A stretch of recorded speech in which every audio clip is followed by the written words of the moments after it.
Muchas veces nos preguntamos respecto de los grados de corrupción a la que ha llegado nuestra sociedad.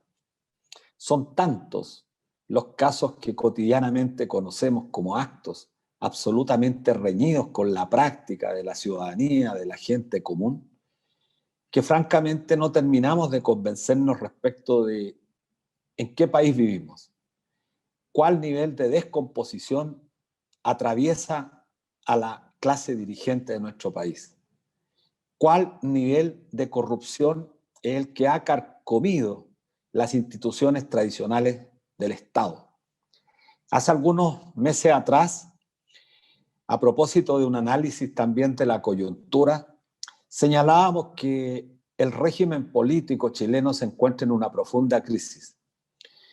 Y esa manifestación que observábamos era justamente al constatar que la gran mayoría de las instituciones del Estado, no hay prácticamente ninguna de ellas que pueda mostrar síntomas de absoluta probidad ante la ciudadanía.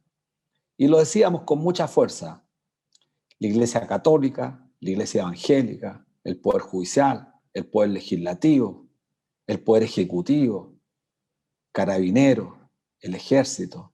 Bueno, prácticamente ninguna institución se libraba del tremendo baldón que significa la corrupción. Y algunos decían bomberos de Chile. Bueno, también hasta en más de una compañía de bomberos se descubrieron casos absolutamente, yo diría, reñidos con lo que es la práctica. Es decir, la corrupción corroe la sociedad y en Chile esto no es una excepción. ¿Cuán grave es la situación? Que en esta semana, solamente en esta semana, nos hemos enterado de casos que son absolutamente reñidos con lo que es la moral convencional, es decir, la costumbre de la ciudadanía.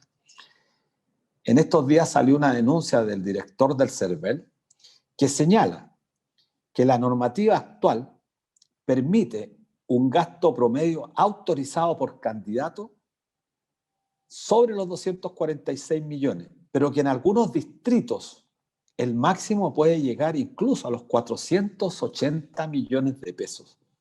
Los principales beneficiados con esta sideral cifra de recursos son, por supuesto, los candidatos de los partidos políticos, los mismos que hoy día no logran concitar la adhesión más allá del 4 o 5% de la ciudadanía.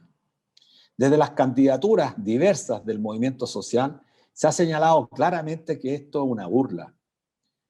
Es una burla toda vez que existe una absoluta asimetría entre quienes tienen el acceso a estos cuantiosos y millonarios montos para financiar las campañas de aquellos independientes del movimiento social que seguramente con mucho esfuerzo no gastarán más de 3, 4, 5 millones de pesos.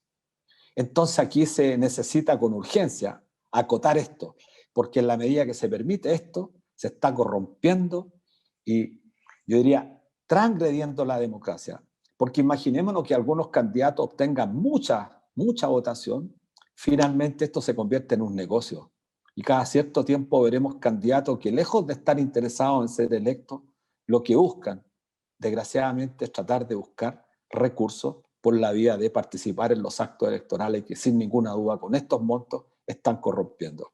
Otro tema que concita la atención y debe concitar la atención de la ciudadanía es lo que está pasando con el informe de la Contraloría que yo diría destroza la gestión de Arturo Zúñiga en el Ministerio de Salud. Un oficio fechado y despachado el día 28 de enero por la Contraloría General de la República contiene lapidarias conclusiones sobre el manejo que tuvo el ex secretario de redes asistenciales y, curiosamente, ahora candidato a la Convención Constitucional. Esta es la corrupción obscena que irrita a nuestro país. Pues bien, entre tantas de las resoluciones o conclusiones a las que arribó la investigación en este informe que da a conocer la Contraloría General de la República, es que entre el 1 de enero hasta el 30 de junio del año 2020, en este oficio que se publica, se da cuenta de la contratación de 5 hoteles.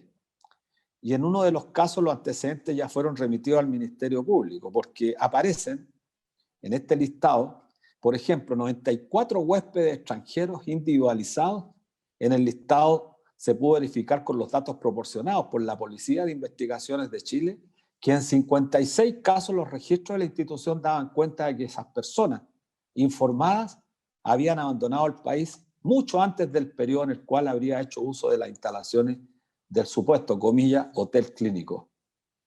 Esto es lo que en realidad tiene a nuestro país sumido en la más absoluta decadencia.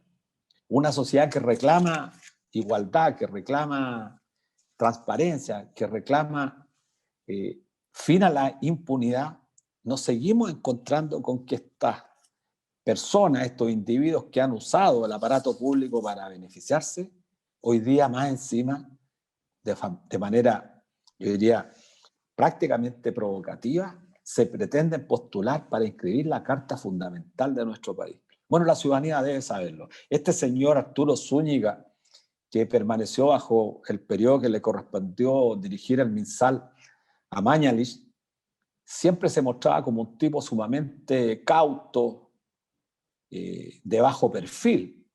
Hace poco, cuando se presentó, sacó las garras. Con una vehemencia que se le desconocía, comenzó a agredir, y bueno, estos agresores son los que esconden absolutamente todas estas prácticas corruptas. Termino señalando una cuestión que me parece relevante y que cobra importancia, que forma parte también de lo que nosotros hemos llamado la descomposición en nuestro país. La ofensiva de los dueños de las AFP para que se logre arribar una propuesta en el mes de marzo, que la encabeza el presidente de la República, Sebastián Piñera, pero como tantas veces lo hemos señalado, con la venia de representantes de la ex nueva mayoría de lo que hoy día se conoce como oposición, con un rol activo de los senadores Juan Pablo Letelier y Carolina Goich, tratando de llegar a una propuesta que no toca un solo peso a las AFP y que busca una reforma que en el fondo no va a cambiar absolutamente nada, muy por el contrario, va a reafirmar, a consolidar un modelo de cuentas individuales que es un absoluto fracaso. De ahí que sea tremendamente relevante que, estando próximo a un proceso constituyente, la ciudadanía, el pueblo de Chile, se informe. Ya no existen argumentos para justificar que no estamos informados y que por lo tanto seguimos manteniendo a esta casta política que en gran parte ha cometido tantos, pero tantos errores. Por supuesto que hay gente decente en la política que creo que tenemos que tener claro quiénes son, pero la gran mayoría de nuestro país ya está cansado, absolutamente cansado de tanta corrupción. Y por lo tanto, Chile sí es un país corrupto si lo medimos por las instituciones que hoy día dirigen el Estado. Hola, estimados amigos, amigas, estamos como todos los días viernes a las 16 horas por la radio 102.5 FM, la Radio Universidad de Chile, la radio que piensa, y a través de nuestra señal online, @canal.social, como todos los viernes en un programa de debate social, con nuestra directora Ana Muga Sáenz y nuestra querida compañera en la conducción, Miriam Campuzano. ¿Cómo estás, Miriam? Hola, buenas tardes. Bueno, saludar a todos quienes nos acompañan cada viernes a las 4 de la tarde en este sencillo programa, pero con mucho cariño que hacemos desde la voz del mundo del trabajo, de los pobladores. ¿No? Bueno, me he quedado como un poco sin palabras escuchando el recuento breve, brevísimo, del nivel de corrupción en su máxima expresión que se ha visualizado en el último tiempo acá en Chile.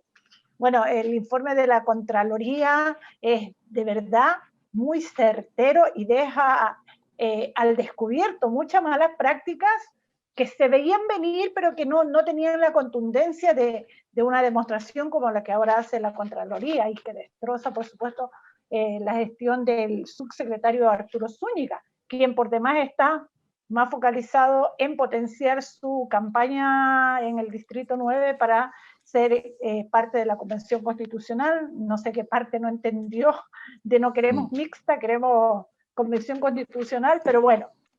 Y allí, como siempre, se ve que intentan inculpar al más débil de la coalición. Entonces hay un médico que está siendo inculpado de todo, como que un subordinado tiene más poder de decisión que la misma autoridad, ¿no? Sin duda, yo creo que también sale en el informe mencionado Jaime Mañalich, que hablaba más de 10.000 camas, mencionaba que tenía más de 10.000 camas disponibles, y en el informe se ve que con suerte llegaban a juntar 2.000, y que las habitaciones en estos hoteles spa, estos hoteles 5 estrellas, estaban valorizadas entre 33.000 hasta 60.000 por cama. O sea, son unas cantidades abismales de la fuga de recursos de todos los chilenos que se iban para otros lados, sin duda alguna. Sí, sí, yo creo que estamos viviendo una etapa compleja, estamos a pocos meses de la elección del 11 de mayo, que esperamos sea un proceso interesante, que abra la posibilidad realmente de construir un nuevo país para todos y todas, y ojalá un país libre de corrupción. Creo que ya la evidencia es demasiado grotesca como para seguir haciéndonos lesos.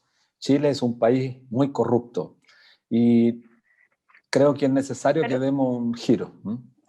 Pero Luis, sí, lo que asombra es tanta corrupción en tremenda crisis sanitaria, donde había gente que en realidad necesitaba un espacio, es gente que necesitaba de ese auxilio y no del mercadeo del momento.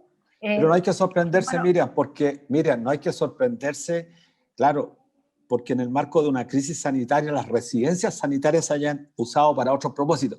No olvidemos, nuestros auditores, que los grandes empresarios en este país que están vinculados a estos temas se coludieron para afectar a los enfermos, a los ancianos en la colusión de la farmacia, y siguen haciéndolo. Ahora nuevamente se descubrió una colusión, es decir, hay una corrupción que está cristalizada y que hay que erradicar con penas que deben ser, yo diría, ejemplificadoras para ello.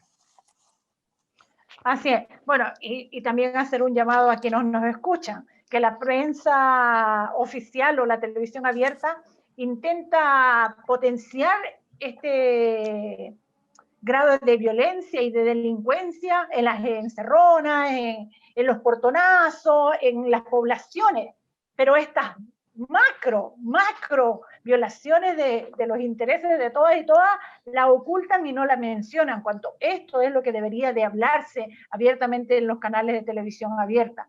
Sí. Se horrorizan cuando van a su comuna de confort, las 3 comunas del rechazo, hacerle un portonazo, pero es que la gente ya no le cree al gobierno, o sea, la desconfianza es tremenda. ¿Y por qué? Porque también vimos un informe de maternidad y desempleo donde más de 70.000 mujeres se vieron obligadas a renunciar a su trabajo porque el postnatal de emergencia ya expiró. Y debieron decidir entonces si arriesgar su vida, su hijo y su familia o el salario. Y obviamente al no tener sala cuna, al no tener colegios, ni liceos, ni escuelas abiertas, optaron porque la cultura machista obliga a la mujer entonces a hacerse cargo de la labor de cuidado de los menores. Así es. Y tampoco el gobierno dio el ancho. Sí, mira, yo creo que efectivamente lo que dices tú, el gobierno no da el ancho ya hace mucho tiempo, la oposición de nuestro país tampoco da el ancho, las instituciones del Estado no dan el ancho, nadie da el ancho en este país, solamente la ciudadanía que se ha resuelto a hacer un cambio en este país. Bueno, estaremos próximos, después de la pausa me dice la directora que tenemos que ir a la pausa, vamos a estar con la gran Alejandra Matus discutiendo estos temas más en detalle y vamos a un corte musical con Los Prisioneros, Muevan las Industrias. Estamos en la 102.5 del dial FM de Radio Universidad de Chile en su señal online y por streaming a través del fanpage de @canal.social. Hoy tenemos una invitada de lujo y promete una muy buena conversación. Ella es Alejandra Matus Acuña, periodista, investigadora, escritora, con estudio en la Pontificia Universidad Católica de Chile y un máster en Administración Pública en la Universidad de Harvard. Tienes importantes libros en el haber nacional, en los que has profundizado, has develado grandes problemas de la sociedad chilena, como la corrupción, violaciones a los derechos humanos, abusos económicos en el país, entre los que se destacan, debo decir, el libro negro de la justicia chilena, Doña Lucía, Injusticia Duradera, Mitos y Verdades de la AFP, que es uno de los más leídos, entre otros. Bueno, bienvenida de nuevo, Alejandra, a nuestro programa Debate Social. La vez anterior te tuvimos, recuerdo, en un programa a mediados del año pasado. Estábamos en medio de la crisis de la pandemia. Y bueno, tú llevabas la investigación esta de los números certeros del registro civil y toda esta polémica y estas inconsistencias de las cifras oficiales del gobierno y de los números de contagios y fallecidos. Hoy, respecto a la pandemia del COVID-19, seguimos en el mismo pie, salvo algunos agregados como la aparición de las vacunas, que, bueno, han aparecido varias, y del proceso de vacunación masiva que se inició esta semana. Cuéntanos, ¿cómo ves este manejo de la pandemia por el sector del gobierno, de las autoridades sanitarias? ¿Ha cambiado en algo? Ha habido algunos cambios que reconocen distintos actores en la administración París, en el sentido de que escucha más a los técnicos o les hace más preguntas, pero la deficiencia fundamental, que más que del ministro es del gobierno, es esta insistencia en vincular la comunicación sanitaria con la comunicación electoral o de imagen del presidente. Y entonces, como los presidentes, y en particular siempre quieren lucir bien, es una comunicación que no permite revisar los errores ni corregirlos. Digamos, es un discurso siempre monolítico en mostrar grados de eficacia o de éxitos. Y así ha sucedido también con la vacuna, que digamos, antes de preparar una buena campaña de vacunación, de informar claramente cuál es el programa, cuántas dosis van a llegar, cuándo se hace énfasis en que llegó la vacuna y todos estos llamados puntos de prensa en el aeropuerto, con funcionarios de gobierno recibiendo las dosis, y creo que todo eso perjudica la confianza de la población en las autoridades, que en esto debieran manejarse, digamos, con criterios científicos y no tratando de hacer puntos de protagonismo a cada paso. Sí. Bueno, hola Alejandra, ¿cómo estás? Muy bien. Un gusto tenerte. Igualmente. Mira, gracias. ¿Qué piensas del informe reciente, no sé si está al tanto, de la Contraloría General, que destapó un mal manejo en la implementación del sistema de residencias sanitarias, que señala que hubo una muy mala gestión desde la subsecretaría de redes asistenciales que dirigía Arturo Zúñiga, que hasta noviembre del 2020 la dirigió cuando dejó el cargo para postularse como candidato a la Convención Constitucional, y que lo conocimos a lo largo del confinamiento como un hombre que estaba siempre de decán del ministro Mañal y después un tiempo del ministro París, que jamás abría la boca, y ahora se destapó completamente. Ahora es agresivo, ha estado en algún par de programas con una vehemencia que no se le conocía. En este caso hay pagos millonarios a entidades privadas, hoteles cuyos dueños están relacionados con los funcionarios públicos, encargados de aplicar las medidas sanitarias. Respecto a la vacunación, y lo vinculo con este tema, hay yo diría no una alta, pero hay un sector que tiene mucha desconfianza. La gente tiene desconfianza sobre vacunarse, que va más allá de los movimientos antivacunas que existen en el mundo. ¿A quién le atribuyes tú esta desconfianza en Chile? ¿Tiene que ver con la falta de credibilidad de las actuales instituciones del Estado? O derechamente, hay que decirlo, estamos frente a una sociedad que ya la corrupción sobrepasa cualquier límite de lo imaginable?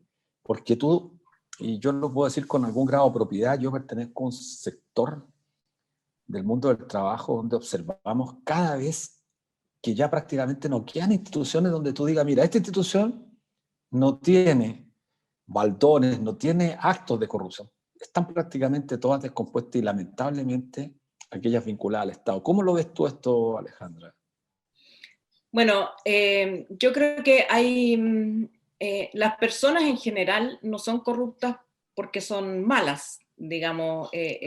No creo que haya una característica en el fondo chilena o que muchas veces dice, bueno, es la cultura de Chile, yo no comparto esa idea. Creo que hay diseños estructurales que favorecen la corrupción. Y esto está estudiado y hay un libro que estudié para el libro negro, precisamente, que se me quedó grabado a fuego porque la fórmula que establece se da, uno lo puede ver manifestado en muchas instituciones. Y la fórmula de la corrupción que aplica al campo público el argentino Luis Moreno Campo es que sí, la corrupción se da cuando hay monopolio en las instituciones, es decir, cuando la institución decide por sí ante sí, no tiene contrapeso, cuando hay arbitrariedad en las decisiones, es decir, que las decisiones pueden ser un día A y al otro día B, digamos, no hay un protocolo esperable, y con el secreto, cuando se da monopolio más, esa era la fórmula, monopolio más arbitrariedad menos transparencia igual corrupción. Y creo que en Chile eso se da en muchas instituciones, que son instituciones que no rinden cuentas a nadie, como Carabineros, toda la Fuerza Armada, que digamos, para empezar, donde toman las decisiones por sí y ante sí, no se las rinden cuenta a nadie, se cumple la condición del monopolio, donde pueden tomar decisiones A, B, C, D, digamos, y nadie conoce previamente mucho los criterios, tampoco tienen que justificarlo, y luego no hay transparencia. Y estos mismos déficits uno los ve en el Ministerio de Salud, todo lo que ha costado conseguir información, todavía no hay plena transparencia. Ocurre en los contratos, ocurre por definición cuando se hacen los contratos directos, cuando hay trato directo, que es algo que permite el estado de emergencia para acelerar los procesos de compra, para, digamos, atender la urgencia con mayor flexibilidad.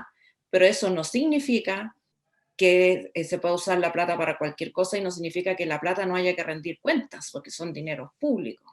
Y entonces lo que ha ocurrido, lo que uno ve, por lo menos en la Subsecretaría de Salud que tú mencionabas, no conozco el detalle del informe de Contraloría, pero sí lo vimos claramente manifestado en este negocio que se hizo con Espacio Riesgo, porque Espacio Riesgo nunca, hasta el día de hoy, nunca estuvo habilitado para atender pacientes COVID. Estuvo habilitado, con suerte, en términos de infraestructura, porque se compraron cosas y se pusieron ahí, para atender a pacientes sin complejidad. Y en los hospitales, los únicos pacientes sin complejidad son los pacientes que son indigentes, por ejemplo. Son indigentes, no tienen dónde ir, esos son los pacientes de baja complejidad. O sea, pacientes que debieran estar en un asilo, que debieran estar resguardados en alguna institución, pero que no son pacientes médicos. Los hospitales chilenos no tienen pacientes de baja complejidad porque como los recursos son escasos, casi toda la necesidad es de mediana y alta complejidad. Espacio Riesgo nunca estuvo habilitado para dar ese servicio. Por lo tanto, no fue diseñado para atender la emergencia, claramente, sino que fue un negociado. Eso digamos, está a luces vistas. Eso fue un negociado. Así es. Y los otros contratos que de las residencias sanitarias también. Y yo creo que el tema de la confianza, más allá de la trayectoria, ¿cierto? Uno ve la trayectoria de alguien y en general una persona que te ha fallado en el pasado o que se ha burlado de ti o que te ha engañado, es difícil confiar en ella. Pero en términos de emergencia, cuando hay una emergencia, uno tiene que confiar en el que está a cargo porque no hay, digamos, no hay tiempo para retrotraer la relación. Pero ¿qué hace el que está en falta? Tiene que dar pruebas de que se va a portar bien. O sea, es una persona que ya viene con los papeles manchados. Entonces, en el caso de los gobiernos, lo que tiene que hacer es transparencia total y dejarse supervisar por los otros, en este caso, el colegio médico, las organizaciones profesionales, las universidades, los expertos, las organizaciones civiles, porque todas estas políticas son mucho más efectivas cuando se se hacen en conversación con las organizaciones sociales que entienden la información, la aceptan, la procesan y aceptan llevarlas a cabo, aunque la persona, digamos, no sea de su preferencia política, aunque no hayan votado por él, porque hay que hacerlo, digamos, hay que sacar adelante esa tarea. Lamentablemente en Chile eso no ha ocurrido nunca desde que empezó la pandemia. No ha habido esa voluntad de trabajar coordinadamente con la sociedad, ni para las campañas de prevención, ni para las medidas que se toman de restricciones, que son muy duras y que la gente solo las acepta porque entiende que sirven. Pero si la gente no confía en la autoridad, es muy difícil que se someta voluntariamente. ¿Para qué decir que además se toman las restricciones sin apoyar económicamente a la población? Alejandra, sí, efectivamente hay, como decía Luis, cierta desconfianza en la gente. Y bueno, y nacen a raíz de todos estos antecedentes. Bueno, yo vi en Twitter unas comparaciones que no son. Y la gente rememoraba la campaña de vacunación contra la viruela, recuerdo el año 1950, creo, donde se organizaron de otra manera, en equipos fijos y móviles, y ubicaban estratégicamente los puntos, ya sean oficinas, los seguros obreros, los hospitales, los correos, los retenes, las fábricas, los colegios. Y bueno, alguien en el Twitter también mencionaba, sí, pero ojo, en ese tiempo el presidente de la época era un radical, Gabriel González Videla, y hoy es un empresario. Quizá por eso la gente hoy tiene más desconfianza, porque también tiene redes, se entera de todos estos negociados. Pero aún así, y aparte de como decía, los movimientos antivacunas, la desconfianza de Chile yo creo que se debe quizás, no sé qué piensas tú, a todas estas cosas que aparecen a la luz y que muestra a gobernantes con una credibilidad cero. ¿Qué podría hacer? No sé, yo me replanteo y pienso, era la oportunidad, como tú dices, de dar la prueba de la blancura. Y la están aprovechando para hacer campaña política. Entonces, no sé qué más podría hacer este gobierno, yo creo, porque él está obsesionado con el tema de potenciarse y lavar la imagen y ser como el país progre de América del Sur, el que compró muchas vacunas, el que va a vacunar a todos. Sí, sí. Claro, puede hacer algún comentario para complementar ese grado de desconfianza. Claro, un gobierno que ha perdido, digamos, toda la confianza y credibilidad de la gente, y es cosa de ver las encuestas, en el manejo de la pandemia hasta ahora, y creo que ven la vacuna como un salvavidas, como decir, vamos a vacunar primero que otros países, ya tenemos las dosis, en fin. Cosas que se pudieran valorar en su justo mérito si no estuviera tan obsesionado el gobierno en hacer énfasis en ese punto y no en la transparencia, en cómo se van a distribuir, dónde, cuál es la información técnica de la vacuna, en fin, toda la información que la gente legítimamente reclama. Ahora, ¿qué pasa? Que además esto se da en un contexto donde la gente efectivamente tiene información ajena. Esto es como los niños, ¿no? Que primero los niños redes. Papá, pero después van a la calle y van al colegio y se enteran de otras cosas y ya empiezan a dudar de lo que dice la mamá y el papá. Ya no tenemos una relación infantilizada que como hemos tenido históricamente la sociedad chilena con nuestras autoridades. No es exclusivo de Piñera, pero Piñera es como el campeón de tratar de mantener esta relación infantilizada con la población, de no confiar en la población para siquiera entregarle información. Y esto solamente agrava la desconfianza. La desconfianza mata, la desconfianza hace que la gente tome acciones que incluso le perjudican, porque no cree. Entonces, la desconfianza es un problema muy grave, incluso se ha estudiado el tema, qué pasa con las democracias con altos niveles de desconfianza. Todas las interacciones son más caras, porque la desconfianza nos hace gastar en policías, en vigilancia, en sobrevigilancia, empezamos a poner confianza en cosas que al final se convierten como en tumores de la sociedad. Le ponemos más cámaras, más micrófonos, porque no confiamos en la palabra del otro, no podemos ponernos de acuerdo porque estamos siempre pensando qué es lo que tiene detrás, qué es lo que quiere, cuál es su real propósito. Y todo eso hace que las interacciones sean más costosas y por lo tanto los países se empobrecen, pero además la gente se muere.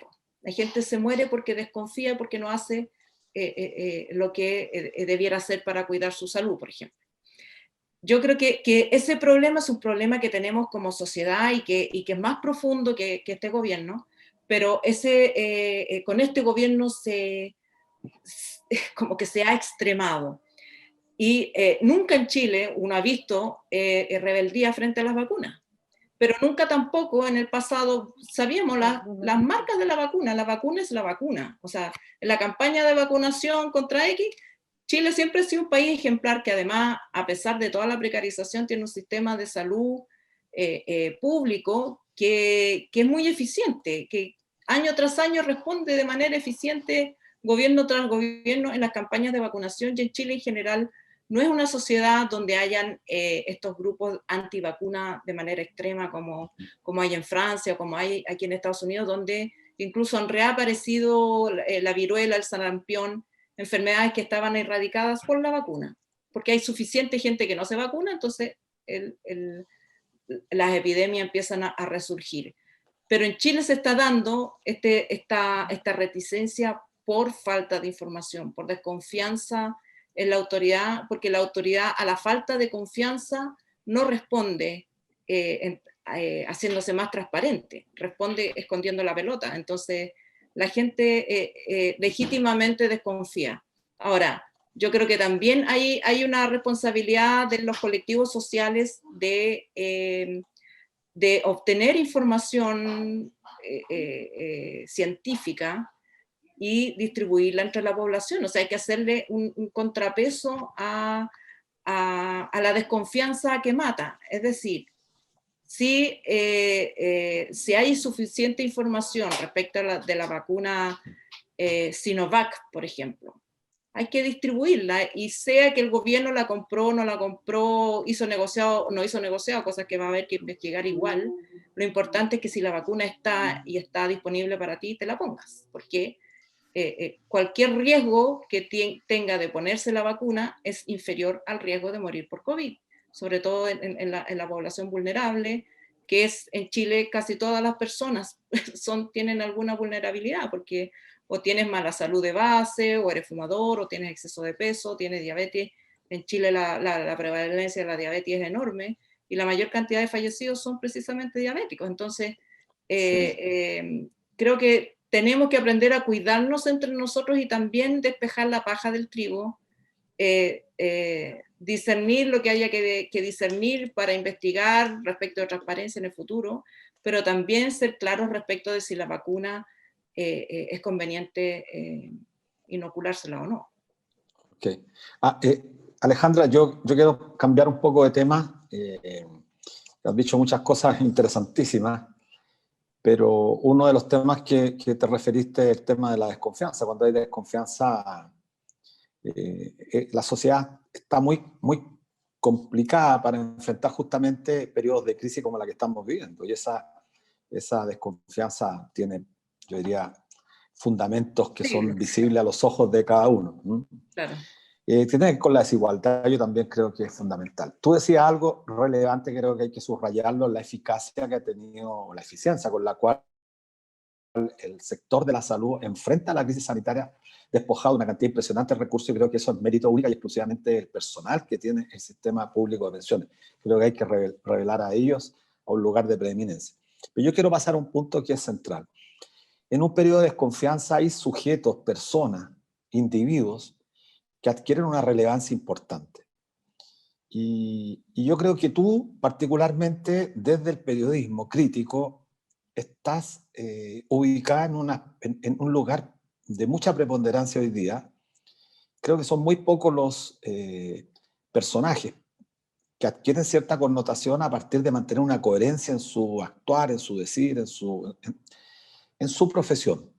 Y creo que eso es relevante hoy día subrayarlo. Por supuesto que hay gente que es detractora, pero lo importante es que cuánto es la masividad que confía en esta voz tuya. Y por eso me pareció muy prudente lo que dijiste, hay que despejar la paja del trigo, porque a veces la tentación de querer golpear a un gobierno tan inepto como este, uno podría ser poco prolijo y caer en cuestiones que no son responsables. Yo quiero llevarte un tema. La semana pasada, la entrevista fallida con el expresidente de RN, Carlos Larraín, fue muy difundida en el país, generó una sensación, yo diría, mayoritaria de la población de bronca, de mucha bronca contra el abuso, contra el patrón de fondo, se le calificó de distintas formas. Este episodio mostró dos aspectos que debiéramos detenernos un poco y tu opinión es valedera toda vez que conoces más la cultura estadounidense, que a veces es fundamental para que muchos lo muestran como paradigma, pero para tocar. El doble estándar, es decir, una justicia para los sectores pudientes de este país, como es Carlos Larraín y su hijo, y una justicia para pobres, que es la que, por ejemplo, enfrentan las madres, mayoritariamente mujeres, madres, de los presos de la revuelta del 18 de octubre del 2019. Ahora hoy día salieron varios liberados sin ninguna responsabilidad, más de 8 meses presos, privados de libertad. Hemos estado conversando con las madres, aparte de sufrir la prisión estos jóvenes, después les remiten la pena al domicilio, a las 4 o 5 de la mañana llega la policía, tienen que salir a firmar. Es toda una situación absolutamente gravísima.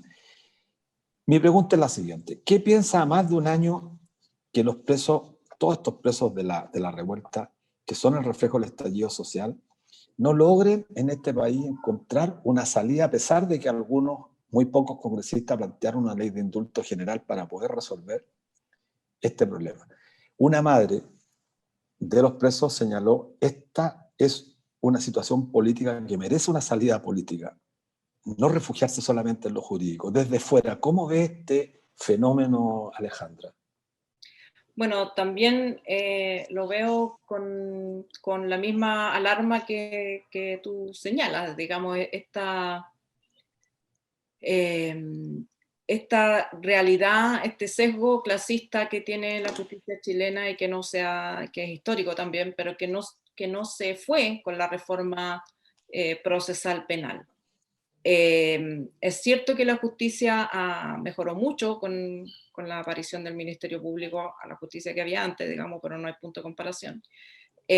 Pero hay una manera de actuar que cuando el imputado tiene muchos recursos, tiene mayor probabilidad de hacer valer sus argumentos aunque haya cometido el delito. O sea, ahí digamos, ese peso de los estudios que se dedican y meten diligencias y hacen análisis y contratan expertos o alargan, digamos que es una estrategia, o alargan el juicio ad eternum o salen absueltos o con penas muy mínimas. Y hay que decir también que en esto también tiene su parte el legislador, porque hay delitos en Chile que tienen muy baja pena, los delitos de cuello blanco, y otros que tienen mucha pena. Bueno, pero eso pasa con el comportamiento de la justicia, digamos, por su forma de actuar estructuralmente, tiende a tener ese efecto de ser más condescendiente con la persona que tiene más recursos. Y al revés, las personas que tienen pocos recursos, aunque sean inocentes, tienen mucha más probabilidad de estar tiempo, por lo menos en prisión preventiva, o de tener que demostrar su inocencia con mucha mayor frecuencia que una persona adinerada. ¿Y por qué? Porque sistémicamente la manera en que funciona el Poder Judicial y esta relación Ministerio Público, juzgado, justicia, es que el que lleva el pandero es el Ministerio Público.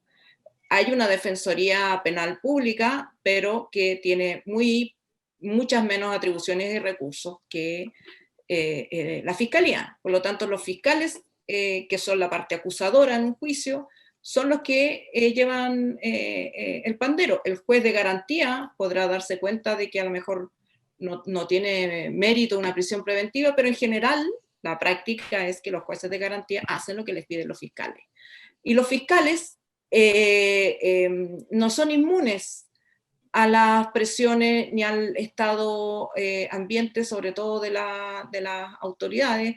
Los fiscales también tienen aspiraciones. Entonces, ¿qué pasa con los presos de la revuelta? Como se criticado tanto que la justicia es la puerta giratoria, entonces tienen una propensión a decretar medidas preventivas sin importar si realmente esa persona cometió el delito. No se hace investigación. Tampoco se hace investigación policial, que es el auxiliar de los fiscales. Entonces,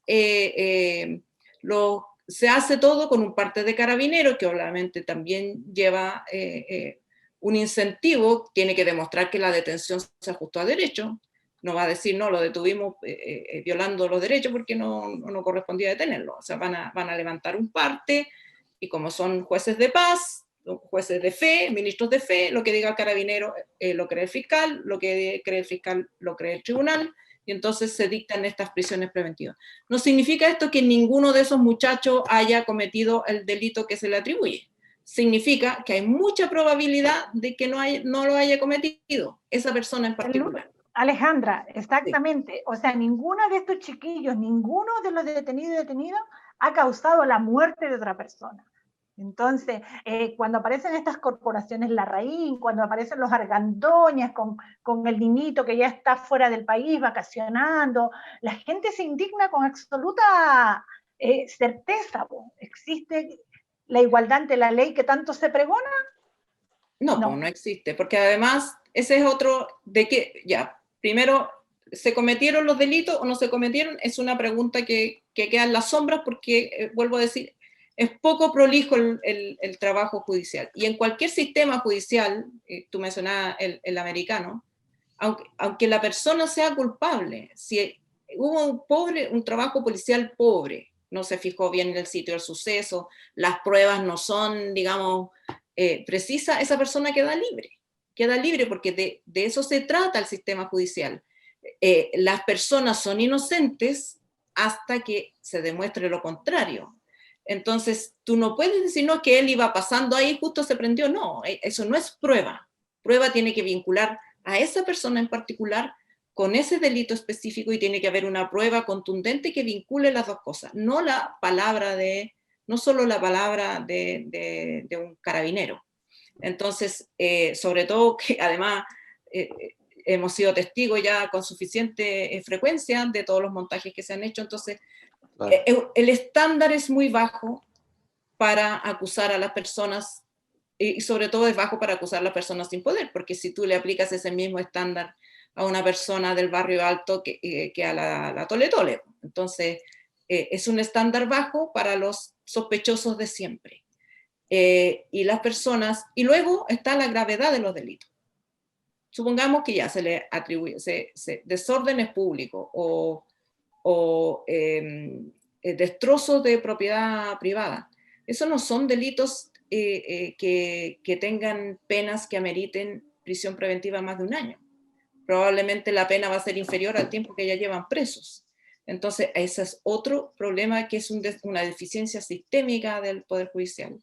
Cuando se reformó el Poder Judicial, una de las razones fundamentales era para terminar con la prisión preventiva, porque la prisión preventiva se transforma en una herramienta de castigo del Estado a los pobres, y no es una herramienta de sanción de delitos, sino que es encarcelemos a los pobres.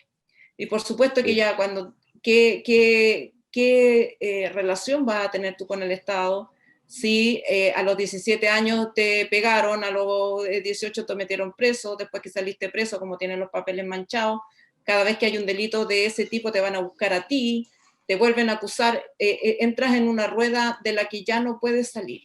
Entonces, no hay ningún interés en prevenir el delito, no hay ningún interés en rehabilitar a las personas que puedan haber cometido delitos, y ni siquiera hay interés en investigar profesionalmente la comisión del delito. Yo eso es lo que encuentro más grave. En Chile los delitos no se investigan. O sea, e incluso los asesinatos llegan, todos pasan por encima de las pruebas, llegan los pacos, llegan los tiras, no se hace de manera prolija y científica, y por lo tanto después, si el caso es de mucha notoriedad pública, lo que salen es a buscar un culpable, cualquiera que calce con el perfil del delito, no a investigar quién cometió el delito. Y claro, el precio de esto, lamentablemente, mientras menos poder tenga la persona, más alto el precio que va a pagar, porque no, el resto de la sociedad tiende a creer que es culpable. Oye, Alejandra, bueno, totalmente de acuerdo con el razonamiento que hace y que, como bien decía Miriam, indigna mucho a la sociedad chilena. La gente siente que está viviendo en un país absolutamente desigual y eso te provoca mucha irascibilidad. La gente está irascible en nuestro país ya por más de un año y lo que uno observa en el escenario político es un absoluto desdén a la ciudadanía, con una clase política absolutamente, yo diría, incapaz de enfrentar la gran problemática que Chile requiere. O sea, este tema que planteas tú de la falta de justicia exigiría a lo menos que los políticos de oposición tuvieran una postura frente a la temática. O sea, una actitud, una propuesta, pero uno, más que comentario al pasar, en realidad la rueda de la historia en Chile sigue funcionando en beneficio de unos pocos. Yo te quería preguntar cuál es la visión, porque estamos frente a un proceso constituyente que comienza luego. 2 meses hay elecciones de los delegados y en 3 meses quizás esto va a estar funcionando, con una cantidad impresionante de contradicciones. Yo quería hacer una pregunta, bueno, tu opinión sobre cómo es Chile desde fuera en el campo político, y además una pregunta adicional en esa misma dirección. Bueno, yo trabajo en el sistema financiero hace muchos años y siempre me ha llamado la atención el por qué tú usaste la palabra cuello blanco, la impunidad de la que gozan los delincuentes de cuello blanco. Hemos tenido el caso en la industria del pollo, del cerdo, de los fármacos, del papel higiénico. Es decir, ahí está todo el mundo de cuello y corbata, los grandes apellidos. En Estados Unidos, y eso me interesa tu opinión, a ver si conoces del tema, existe una sanción, me acuerdo siempre de Bernard Madoff, que lo condenaron a más de 150 años, la confiscación del patrimonio. No sé si tú estuviste al tanto, cuando Penta, Delano y Lavín estuvieron presos en una cárcel bastante buena, de buena calidad, siguieron haciendo sus negocios. Y al año siguiente, Delano, Juan Carlos, amigo y socio de Piñera, obtuvo una tremenda rentabilidad de sus negocios. O sea, estuvo detenido, sale, y al año siguiente su compañía de seguros se convierte en una de las más exitosas. La sanción hubiese sido la más correcta, confiscar su patrimonio, y esa es una gran tarea que tenemos pendiente en Chile. No sé cómo lo ves tú desde allá, esa sanción. Bueno, yo creo que una de las características que tiene la sociedad estadounidense, más allá, digamos, de las críticas a su modelo económico y, por supuesto, la interferencia en otras naciones, que no siempre ha sido feliz, lo sabremos nosotros, la justicia, sobre todo a nivel territorial, es poco clasista. No está ajeno también al fenómeno de encarcelar más personas, por ejemplo, afroamericanas que personas blancas. Blancas, claro. Pero cada cierto tiempo pegan un golpe a la más alta representante o el más alto representante de la sociedad financiera, de la política, de lo que sea, de la industria del cine, por delitos tributarios, por delitos, por engaños, como el caso que tú mencionabas, Madoff, que creó una estafa piramidal. Colusiones, claro. Sí. Claro, una estafa piramidal, digamos, casi perfecta. Y él fue el redactor, creó el sistema Nasdaq, por ejemplo. Es una autoridad, sí, como en Chile sería, no sé, de Gregorio o más todavía, ¿no? Ya, eso, parecido. Sí. Claro, esas mamas del mundo económico, financiero, que en Chile nadie toca. Bueno, aquí lo metieron preso y tal como tú señalas, le confiscaron todos los bienes y lo metieron preso por muchísimos años. Entonces creo que eso que es una sanción penal es también una sanción social. Nadie lo invita, o sea, ni aunque estuviera libre, como ocurre en Chile, que los pentas salieron libres y inmediatamente fueron a los matrimonios, a los encuentros con los amigos de la más alta sociedad chilena. Casi como que el castigo penal fue un chilito y jajaja y seguimos lo mismo. No tuvo sanción social, no tienen sanción social. Pueden seguir perteneciendo al mismo mundo, sus hijos van a los mismos colegios, nadie los mira mal. Aquí no. Aquí cuando suceden esas cosas, que no suceden por supuesto todos los días, pero cuando suceden, no le tiembla la mano a los fiscales, ni a la policía, ni al juez, ni a los jurados. Yo creo que esa es otra característica que es muy valiosa, y ya que vas a estar en la constituyente, te paso el dato, que en Estados Unidos se eligen los jueces, se eligen los fiscales, y la justicia penal considera jurados, es decir, personas comunes y corrientes que por sorteo son llamadas a prestar este servicio, y nadie se niega, nadie se niega a ser jurado, y le toca a cualquier persona sin conocimiento jurídico, porque esa es la idea, que sea, digamos, común y corriente. Justicia popular. Justicia, como no le gusta el concepto, es justicia popular. Es una paradoja. Sí. Es una paradoja. Entonces, claro. va el jurado, y el jurado escucha los alegatos del querellante, que viene a ser el Ministerio Público, pero también de la defensa, y el jurado determina a quién le cree en el fondo. El jurado hace lo que le falta a la justicia chilena, que es el sentido común. Porque en Chile se cree que la justicia es un tema de expertos, que el magistrado sabe mucho, entonces el magistrado no puede ser parcial, y no es así. Cualquiera que no tenga que responder ante la sociedad que lo nombró, se vuelve arrogante, se vuelve semidios, en el fondo. Se cree que tiene el poder para decidir por los demás y se olvida de dónde emana ese poder. Se vuelve una democracia oligárquica como la que tenemos, que casi tiene más ribetes monárquicos que digamos, esta idea de personas que se sienten por encima del resto por ser. Alejandra, por haber nacido así. Sería maravilloso en Chile. Yo me imaginaba nomás tener pobladores, trabajadores, estudiantes en el jurado. Y ojalá la sentencia fuera que quieran todos los bienes, de todas las etnias, colores y de todo. Pero bueno, lamentablemente nos avisa nuestra editora que tenemos que llegar al final. El cierre ha sido una conversación, pero de verdad, muy amena. Y bueno, esperamos tenerte una próxima oportunidad. Muchas gracias. Cuando quieran, pues, y suerte en la campaña. Muchas gracias, Alejandra, que estés muy bien, cuídate mucho. Un abrazo. Gracias, chao.